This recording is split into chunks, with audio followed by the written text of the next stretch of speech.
Hello friends, आज हम काश्यप संहिता सूत्र स्थान क्षीरोत्पत्ति अध्याय का अध्ययन करेंगे। कुछ महत्वपूर्ण बिंदुओं का ही अध्ययन करेंगे।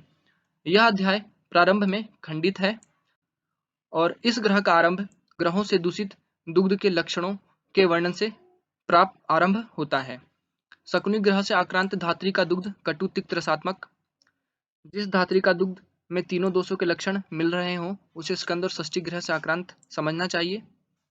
स्वादु कटु रसात्मक दुग्ध युक्त धात्री को पूतना ग्रह से आक्रांत समझना चाहिए। दूषित दुग्ध के प्रभाव। मधु रसात्मक दुग्ध बहुविणमूत्रता उत्पन्न करता है। कसाय रसात्मक दुग्ध मूत्रविण ग्रह उत्पन्न करता है। तेलवर्णी दुग्ध शिशु को बलवान बनाता है। ठीक इसी प्रकार घृतवर्णी शिशु को महाधन यानी ऐश्वर्यशाली, धूम्रवर्णी दुग्ध शिशु को यशस्वी एवं शुद्ध दुग्ध इन सभी गुणों से युक्त शिशु को करता है। दूषित दुग्ध की चिकित्सा। दूषित दुग्ध की चिकित्सा हेतु कहा गया है तस्मात् संशोधन परा नित्यम धात्री प्रशस्यते, अर्थात नित्य संशोधन में लगी हुई धात्री को प्रशस्त बताया गया है। दूषित दुग्ध की चिकित्सा हेतु कसाय पान, वमन विरेचन, पथ्य भोजन, बाजीकरण योगों का प्रयोग करने का निर्देश दिया गया है। दुग्ध शोधन द्रव्य। दुग्ध शोधन हेतु त्रिफला, त्रिकटु, पाठा, यष्टिमधु, वचा, कोलचूर्ण, त्वच, जम्बू, देवदारू तथा सरसप, इन्हें पीसकर इनके चूर्ण को मधु के साथ प्रयोग करने से श्रेष्ठ शोधनम उच्यते, अर्थात यह दुग्ध दोषों को शोधन हेतु श्रेष्ठ बताया गया है। एवं श्रृंगवेर पटोलाभ्याम पीपली चूर्ण चूर्णितम यूसपथ्यम विदात च ही अन्नपानम च यतलघु, अर्थात अदरक और पटोल पत्र के स्वरस से पीपली का चूर्ण सेवन करना चाहिए। एवं धात्की पुष्पम एला च समंगा मरीचानी च जम्बू त्वचम समधुकम क्षीर शोधनम उत्तमम, अर्थात धात्की का पुष्प, एला, मंजीठ, मरीच, जामुन और मुलेठी का चूर्ण क्षीर शोधन हेतु उत्तम बताया गया है। दुग्ध वर्धन हेतु द्रव्य। दुग्ध वर्धन हेतु द्रव्य नाड़िका, सगुड़ा, सिद्धा, हिंगू जाति सुसंस्कृता, यानी नाड़िका को गुड़ के साथ सिद्ध कर उसे हिंग और जायफल से सुसंस्कृत करें। यह सभी द्रव्य दुग्धवर्धन हेतु बताए गए हैं।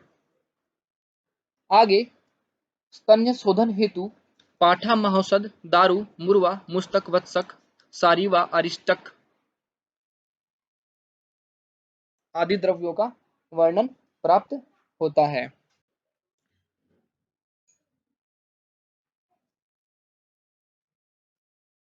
युक्त शोधन द्रव्य का प्रयोग कफ के वजह से उत्पन्न क्षीर दोष में छोद्र के साथ तथा वात पित्त से उत्पन्न क्षीर दोष में घृत के साथ प्रयोग करना चाहिए। पथ्य और अपथ्य। क्षीर दोष हेतु पथ्य अपथ्य। क्षीर दोष हेतु मसूर, षष्टिक, मुद्ग, कुलत्थ, साली चावल, गव्य दुग्ध एवं गौवघृत का प्रयोग पथ्य बताया गया है। एवं गुरु, अतिस्निग्ध मांस, दिवा स्वप्न अपथ्य बताया गया है। यहाँ कहा गया है शोधनाद स्वभावाद वा यस्याम क्षीरम विशुष्यति तस्य क्षीर प्रजनने प्रत्यत विचक्षणा, अर्थात वैद्य को चाहिए कि जिस स्त्री का दुग्ध सूख गया हो उसका दुग्ध जनन यानी क्षीर जनन करना चाहिए। क्षीर विवर्धन हेतु द्रव्यों का वर्णन यहाँ किया गया है। कहा गया है मधुराणि अन्नपानानि द्रवाणि लवणानि च मद्यानि सीधुवानि साकम सिद्धार्थका दृते, अर्थात मधुर अन्नपान, द्रव्य पदार्थ, लवण पदार्थ, सीधु को छोड़कर अन्य मद्य एवं सिद्धार्थक को छोड़कर अन्य शाक का प्रयोग क्षीर विवर्धन हेतु बताया गया है। वटादीनां च वृक्षाणां क्षीरिकायाश्च वल्कलं पाक्यं कषायः क्वथिते क्षीरं तेन पुनः श्रितं पाक्यम गुड़ो विड़ोपेतम सघृतम शालिमाशयेत अपि शुष्क स्तनी नाम तत्र क्षीरोपजननम परम। वट आदि योग का प्रयोग हेतु कहा गया है अपि शुष्क स्तनी नाम तत् क्षीरोपजननम परम, अर्थात यह शुष्क स्तनी जिसे दुग्ध की बिल्कुल उत्पत्ति ना हो, जिसके स्तन सूख गए हो, उसमें भी यह क्षीर को उत्पन्न करने हेतु उत्तम बताया गया है। यहाँ षष्ठी, शाली, षष्टिक, कुश, गुंद्रा, उत्कट आदि का प्रयोग, सारी व वीरण इनका प्रयोग क्षीर वर्धन हेतु कहा गया है। शुद्ध दुग्ध के लक्षण। शुद्ध दुग्ध के लक्षण बताए गए हैं।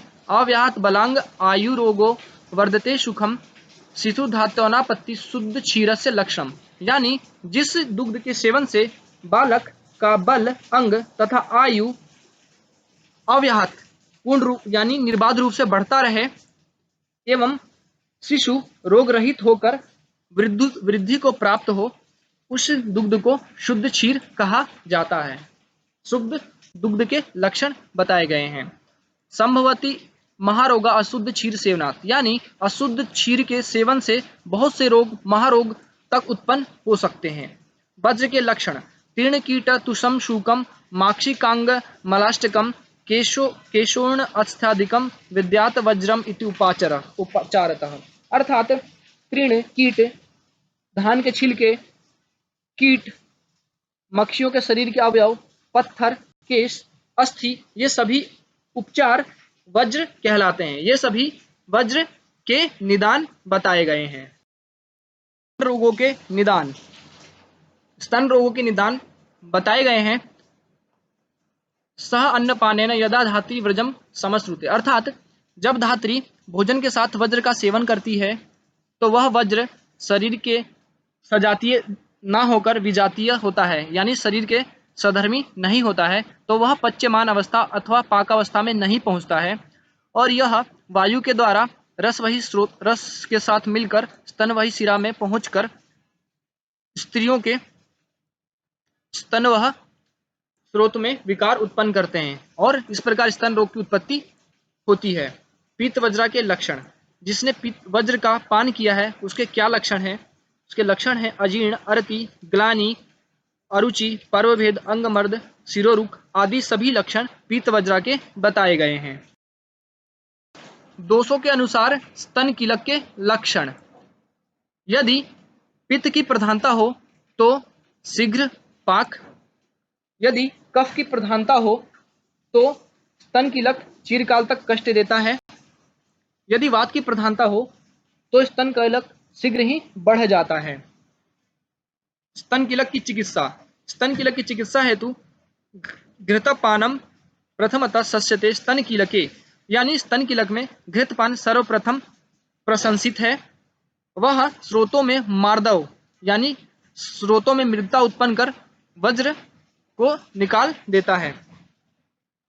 स्तन कीलक की अन्य चिकित्सा बताई गई है। शीतल सेक, प्रलेप, विरेचन, पथ्य भोजन, यह सभी चिकित्सा तथा पाटन एवं विदृधि के सदृश चिकित्सा स्तन कीलक की बताई गई। स्तन कीलक। स्तन कीलक उन स्त्रियों में नहीं होता, उन धात्रियों में नहीं होता जो परवदित भोक्ति अर्थात दूसरों के घर भोजन करती हैं। पराललिता तर्पणा, दूसरों के घर जिनका लालन पालन और तर्पण होता है। परवेशमर्ता, दूसरों के घर में जो रहती हैं, वह धात्री स्तन कीलक से मुक्त होती है, उन्हें स्तन कीलक रोग नहीं होता। ईर्ष्याजन स्तन रोग के कारण।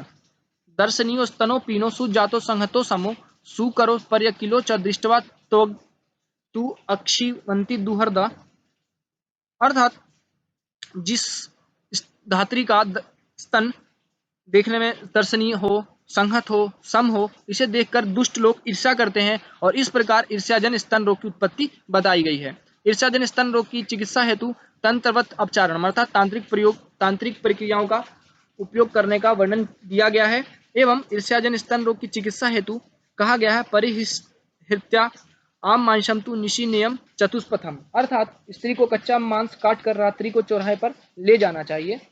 इस प्रकार ईर्ष्याजन स्तन रोग का नाश होता है। Like this, please subscribe. Thank you. Thank you for watching.